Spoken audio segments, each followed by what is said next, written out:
Jangan sampai kita punya anggota legislatif yang pengguna narkoba. Pengguna narkoba itu ya perlu diingat akal sehatnya sudah mati. Dia tetap bisa berpikir, tapi berpikirnya hal-hal yang negatif, tidak berpikir untuk membangun.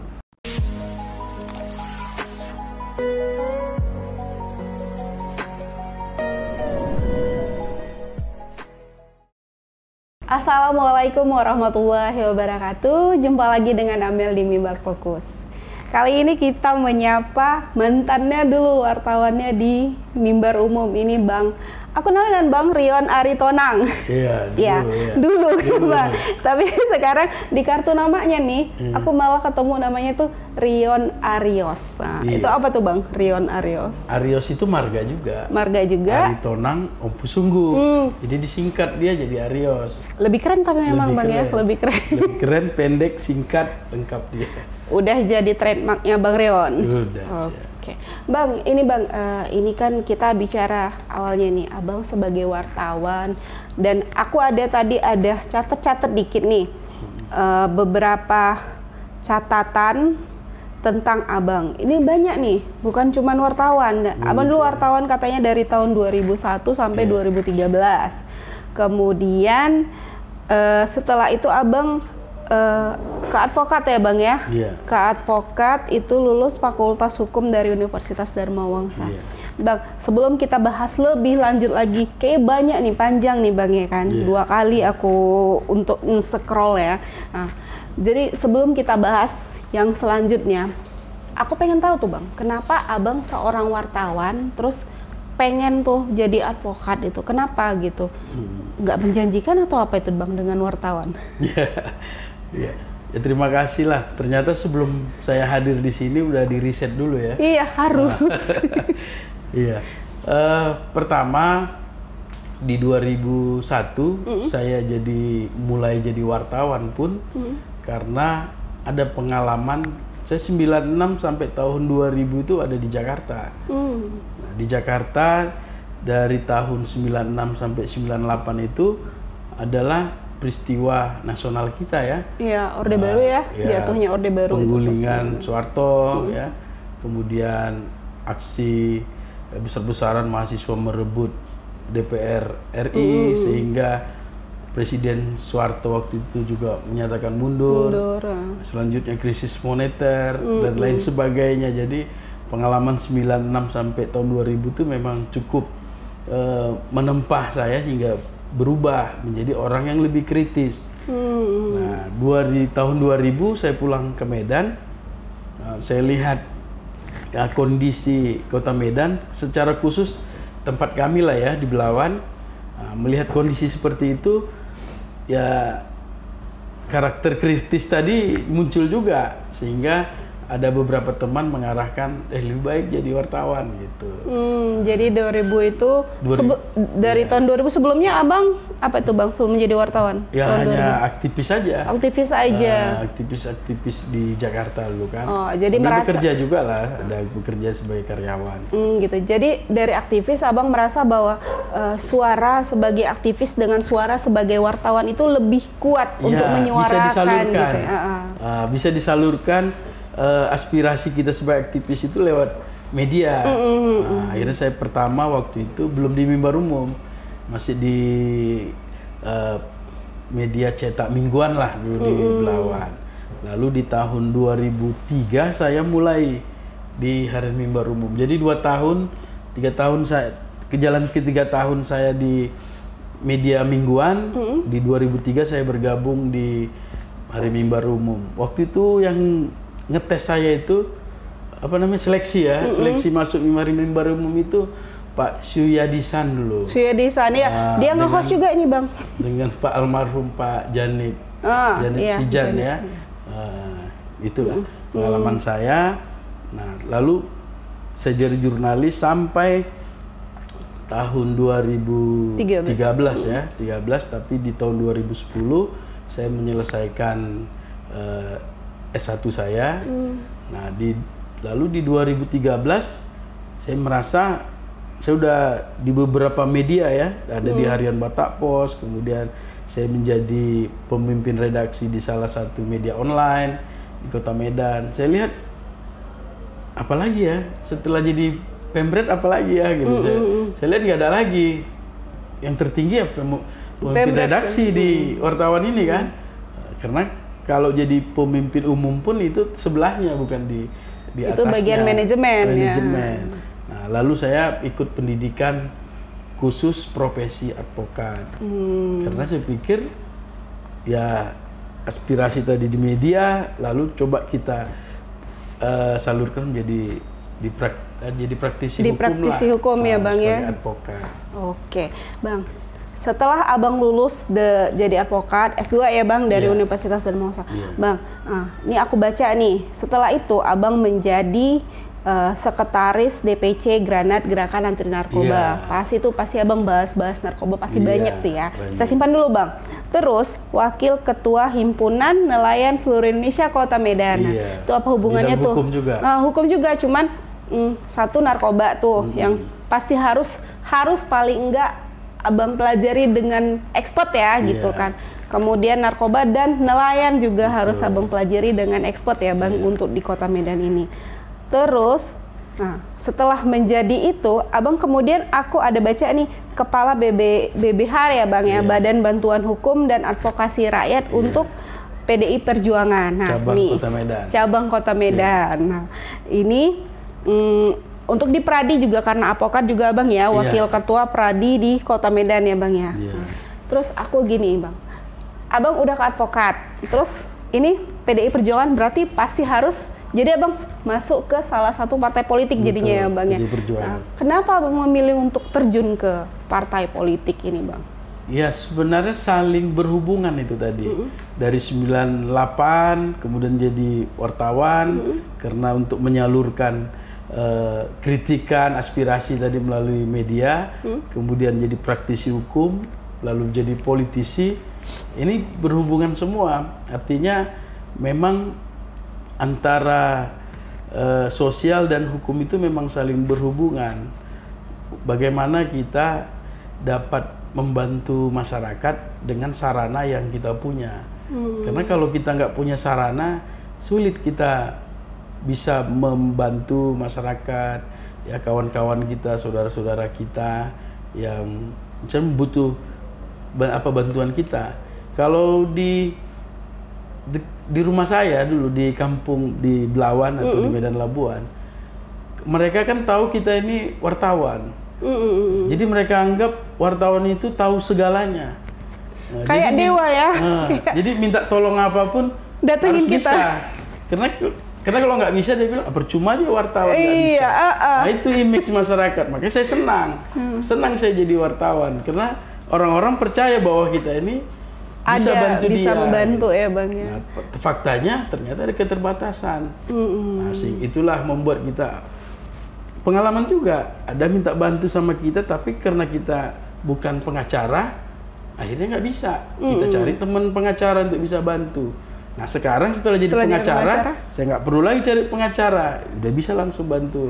Dan ternyata terbatas juga ya Bang, kita harus dapat dukungan juga ya berarti ya. Nah kenapa saya jadi Badan Bantuan Hukum Advokasi Rakyat PDI Perjuangan?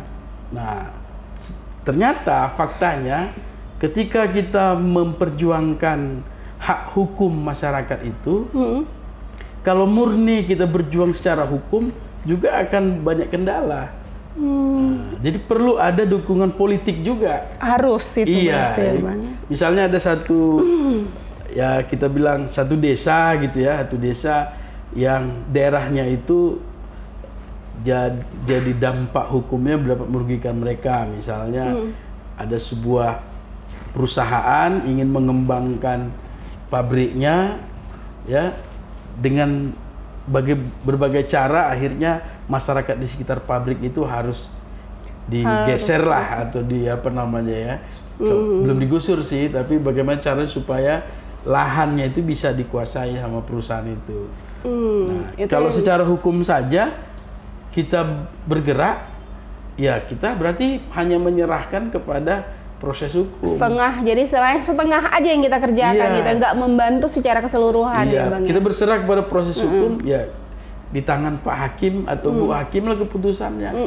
Nah, tetapi karena bernilai politik, ya kita juga minta dukungan politik. Bagaimana cara menolong masyarakat di sekitar perusahaan itu. Ternyata lebih bagus lagi ada politik, nilai politiknya di situ. Jadi sebenarnya partai politik itu bisa membuat masyarakat menjadi lebih terlindungi ya Bang ya sebenarnya. Karena politik itu kan bagaimana cara agar dapat memiliki kuasa untuk menolong masyarakat. Itu sebenarnya politik. Baik yang pro pemerintah maupun yang di luar pemerintah. Gitu. Oke, Bang, ini aku tadi ada ngelihat di advokat Abang ada 2 ya istilahnya yang menjadi fokus utama Abang itu nelayan dan narkoba. Kalau aku bisa lari dikit ya, ini kalau terkait narkoba sendiri nih Bang. Kalau Abang ngelihat sekarang ini kan kayak kemarin Abang juga ikut tuh dari 50 orang yang diajukan oleh Pak PDI Perjuangan sebagai bacalek ya Bang ya, bakal calon legislatif Kota Medan. Itu ada tes narkoba Abang bilangnya. Nah, itu kalau Abang lihat gimana tuh Bang?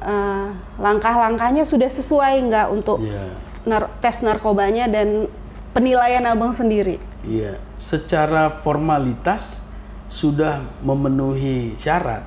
Formalitas? Secara formalitas, karena harus ada surat keterangan tes urin gitu ya. Lalu itu diambil lalu diserahkan. Tapi ketika saya menjalaninya, saya rasa kurang ketat. Itu gimana tuh kurang ketat? Kurang ketatnya kita diminta untuk masuk ke kamar kecil, diberi tabung gitu, masuk ke kamar kecil, yang kamar kecilnya tidak diawasi, ya lalu keluar dimasukkan ke dalam kotak lalu selesai dan menunggu hasilnya.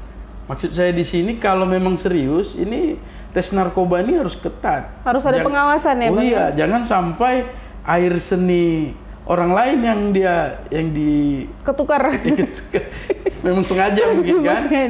Mungkin baru berapa hari yang lalu dia happy kan atau jadi mengkonsumsi narkoba kan karena ketakutan. Nah, itu harus diawasi. Oh, jadi nggak diawasi. Jadi waktu tes itu Abang ngelihat bahwa siapa aja bisa masuk ke dalam, tidak ada pengawasan dan calon bisa keluar dengan sendirinya gitu ya Bang ya? Iya, dan ini kan berulang kali udah kami sampaikan. Saya sebagai aktivis Gerakan Nasional Anti Narkotika dan saya sekretaris Kota Medan, kami udah sampaikan bahwa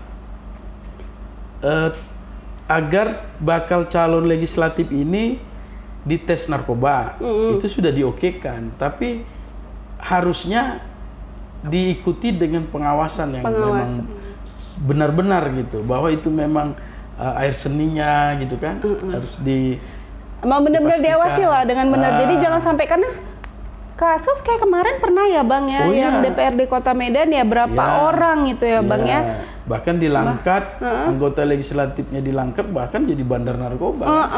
Pas dites urin positif. Yang tes positif itu. Jadi apakah dia setelah jadi legislatif baru jadi pengguna narkoba atau sebelum? Itu kita nggak tahu juga kita ya. Nggak tahu.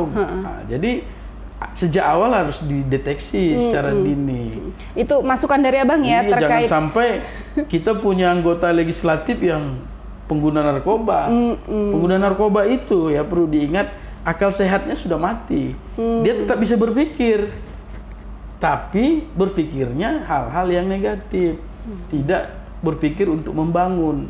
Dan umumnya dia berpikir hanya untuk sesuatu sendiri. Hal yang nggak baik lah. Gitu. Itu nggak layak untuk menjadi wakil rakyat. Jangan sampai jadi wakil rakyat. Oke. Dah. Kemudian HNSI, Himpunan Nelayan, Wakil Ketua Bidang Hukum di Himpunan Nelayan Seluruh Indonesia Kota Medan. Nah, ini kalau dari nelayan sendiri gimana Bang lihat? Ada apa ini Bang dengan nelayan di Kota Medan? Ya, saya update lah dulu sekarang ya bahwa nelayan di Belawan lah saya bilangnya, Kota Medan kan Belawan ada pelabuhan perikanannya. Kebetulan rumah Abang juga ya Bang ya, di daerah sana ya. Sana juga. Jadi sekarang ini dikeluhkan ya pengusaha-pengusaha perikanan mengeluhkan sulitnya mengurus dokumen surat persetujuan berlayar.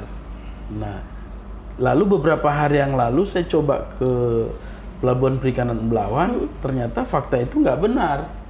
Nah, sehingga saya sampaikan kepada pengusaha-pengusaha perikanan bahwa mulai minggu depan itu semua dokumen kapal itu saya akan bantu urus ya Bang. Bantu urus gratis. Saya bantu urus gratis dan saya sudah menghubungi ke kepala seksi Syah Bandar di Pelabuhan Perikanan Belawan dan mereka sudah welcome juga.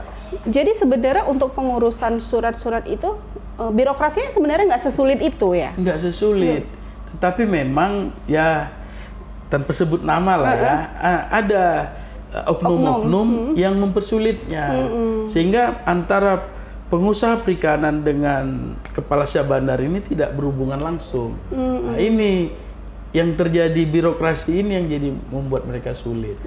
Nah, saya sebagai aktivis nelayan juga mulai minggu depan akan lakukan ini. Saya akan bantu para pemilik kapal untuk mendapatkan surat persetujuan berlayar mereka. Karena salah satunya lagi itu karena untuk mendapatkan solar bersubsidi, mereka harus mendapatkan rekomendasi itu dan surat berlayar itu. Karena kalau nggak pakai solar bersubsidi itu sangat mahal ya Bang, biaya mereka ya. Dan penyalur BBM pun tidak akan memberikan solarnya, menjual solarnya kalau tidak ada rekomendasi. Maklum kan, karena BBM solar ini kan agak seksi juga ini kan, kalau diselewengkan bisa merugikan negara juga. Itu kayaknya wajib Abang ya untuk maju sebagai calon legislatif itu Bang ya. Ya itulah. Ini Bang, Abang sebagai salah satu calon ya Bang ya dari 50. Di daerah Belawan, Medan Belawan, Medan Labuhan, Medan Marelan itu masuk dalam Dapil 2, Dapil 2. Nah, itu. Kalau Abang sekarang ini ya aku minta untuk memberitahu kan sebagai calon wakil dari rakyat gitu, bakal calon dari wakil yang ada di daerah sana. Kalau Abang lihat apa yang menjadi permasalahan warga di daerah sana yang wajib untuk Abang perjuangkan dengan cepat jika menjadi legislatif? Ya, pertama wilayah daerah pemilihan 2 itu belakangan ini merasa bahwa daerah yang dianaktirikan gitu. Untuk gimana tuh dianaktirikan? Dianaktirikan itu pembangunan untuk ke wilayah utara itu sangat minim. Apalagi di daerah utara itu berulang kali mengalami banjir pasang rob. Kalau hujan banjir, kalau pasang di laut atau pasang rob juga banjir. Nah, jadi merasa masyarakat itu kok kita ini seperti dianaktirikan. Kayak bukan warga Medan ya Bang ya? Iya, kayak warga Medan. Apalagi sejak dulu kan kalau dibilang orang Belawan, yuk ke Medan yuk katanya. Padahal Belawan itu Belawan juga Medan juga. Nah, jadi merasa bukan warga Medan dia kan. Kemudian juga fasilitas-fasilitas umum untuk peningkatan SDM. Sebaiknya kan memang di setiap kecamatan di Kota Medan ini ada sekolah. SMA misalnya di Belawan ada 2, di Medan Labuhan ada 2, di Medan Marelan ada 2, sehingga apalagi sistem-sistem zona ini kan mempengaruhi, sehingga kalau dia swasta dia nggak sanggup, akhirnya putus sekolah. Itu penyebab ya Bang, banyak yang putus sekolah ya, karena ya aku juga lihat dari data BPS itu minim ya Bang untuk SMA ya Bang ya. Kemudian universitas, universitas seharusnya kan sudah ada di sana, karena banyak memang anak kuliah dari wilayah Medan Utara itu, tapi kuliahnya kan ke tengah kota Medan. Ke kota Medan, ke tengah kota ya. Ke tengah kota. Waktunya cukup banyak yang diperlukan, kemudian ongkos setiap hari. Nah, kalau ada yang dekat kan bisa mereka lebih hemat waktu, lebih hemat uang. Nah, Jadi bisa bantu orang tuanya juga istilahnya Iya. Bang ya. Jadi pulang kuliah bisa bersih-bersih rumah gitu ya, Iya. bukan kerjaan ya Bang ya. Bisa bantu-bantu. Kalau ini kuliah, pulang kuliah kecapean nggak Iya. bisa bantu orang tua pun merepet ya Bang ya, Iya. panas. Apa aja kerjamu itu jadinya. ya berangkat dari situ, maka kami melalui PD Perjuangan ya, melalui PD Perjuangan kami melaksanakan pendaftaran mencari anak-anak yang tamatan SMA yang ingin kuliah dalam program Indonesia Pintar KIP Kuliah namanya. Nah, jadi sampai sekarang yang sudah 3 tahun belakangan ini kita sudah di untuk Medan Utara ya 39 orang. Dan hari ini yang akan kuliah itu ada 19 orang yang sudah terdaftar di saya. Nah, jadi mereka akan kuliah baik di perguruan tinggi negeri maupun swasta. Dengan dibiayai pemerintah per bulan ya Bang ya, dikirimnya. Tapi dengan gerakan aspirasi kami lah dari PD Perjuangan. Itu anak-anak sekolah udah uang kuliahnya dibayarin pemerintah, bahkan ongkosnya pun nanti dibantu juga. Karena jauh kan dari Belawan. Iya. Misal ke USU. Dari Belawan ke USU itu kan cukup lama, bisa 1 jam lebih. Dan perjalanannya kalau aku sih agak-agak kayak jalan lintas juga tuh Bang ya. Mirip kayak ke Tanjung Morawa juga itu. Belawan kayak luar kota deh. Oke, itu Abang perjuangkan harus ya Bang ya. Iya, sedang perjuangkan. Jadi semoga bisa ya Bang ya. Semoga bisa untuk menjadi calon. Bang, ada pesan-pesan nggak Bang buat warga, terutama warga Medan terkait pemilihan umum nanti yang bakal dijalankan tahun 2024 Bang? Kalau berkaitan dengan pemilihan, tentu saja saya sampaikan kepada warga Kota Medan, yang kita cerita skup Medan lah ya, warga Medan untuk memilih calon-calon wakil mereka baik di tingkat provinsi, tingkat Kota Medan maupun pusat ya, DPR RI yang dapil Kota Medan. Dilihatlah track recordnya ya, jejak digitalnya juga bisa dilihat. Sekarang kan udah mudah ya, ini siapa gitu. Kalau nggak ada jejak digitalnya harusnya dicurigai ini keluar dari mana nih orangnya kan. Kok tiba-tiba tahu dulu ya, kenali dulu calon kita ya Bang ya. Kemampuannya, kualitasnya gitu. Jangan hanya dilihat isi tasnya saja.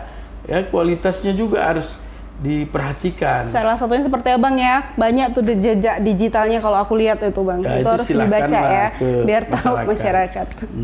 Dan harus yang dipilih ini adalah harus orang yang bisa menolong di kemudian hari. Benar-benar menjadi wakil bagi kita ya. Caranya, ya jangan mau dibayar. Karena pengalaman saya dari wartawan ya, berapa belasan tahun kita jadi wartawan itu, kalau masyarakat memilih karena dibayar, kalau besok setelah terpilih si masyarakatnya punya masalah, nggak akan berani dia datangi rumah si anggota DPRD itu. Karena dia sudah dibayar. Tapi kalau dia milih si DPRD tidak dibayar, dia akan punya keberanian untuk minta agar diperhatikan mereka. Itu yang saya lihat. Makanya yang berhasil itu adalah DPRD yang dia tidak dipilih karena membayar. Itu yang paling penting. Oke. Kayaknya udah cukup panjang bincang-bincang kita hari ini Bang. Oke Bang, terima kasih Bang Rion, Arion. Oke Bang, terima kasih juga lah. Terima kasih udah umum ini kan. Iya, Abang udah jauh-jauh dari Belawan sana ke sini memenuhi undangan kami ya Bang ya. Oke, makasih Abang. Oke, terima kasih. Begitulah pemirsa mimbar fokus kita pada hari ini. Terima kasih. Assalamualaikum warahmatullahi wabarakatuh.